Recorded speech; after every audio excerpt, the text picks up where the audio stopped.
അപ്പോൾ കുറച്ച് മുമ്പേ വീട്ടിൽ കടക്കൊടുന്നിരുന്നേ. സംഭവം മനസ്സിലായില്ലേ? നിങ്ങളവിടെ എന്താ പറയലെന്നൊന്ന് കമൻറ്റ് ചെയ്യും. ഈ കടുക്ക, എരുന്ത്, ചെമ്മീനൊക്കെ ഉണ്ടല്ലോ, അതൊക്കെ വിലക്കനുസരിച്ച് തിന്നാണ്ടാവില്ല എന്നുള്ള സത്യം അറിയില്ലേ?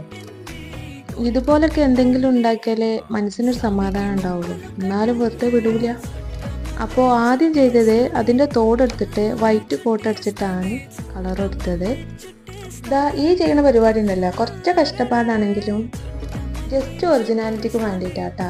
അതന്നെ നമ്മുടെ ബട്ടർഫ്ലൈ. നിങ്ങൾക്ക് അത് തോന്നിയിട്ടില്ല എന്നുണ്ടെങ്കിൽ സ്വാഭാവികം മാത്രം. ഏതായാലും എനിക്ക് അവസാനം നല്ലവണ്ണം ഇഷ്ടപ്പെട്ടിരിക്കുന്നു. നിങ്ങൾക്കും കൂടി ഇഷ്ടപ്പെട്ടിരിക്കുന്നുണ്ടെങ്കിൽ അതും കൂടി കമൻറ്റ് ചെയ്യും, എൻ്റെ ഒരു സന്തോഷത്തിനേ. അപ്പം ശരി എന്നാൽ.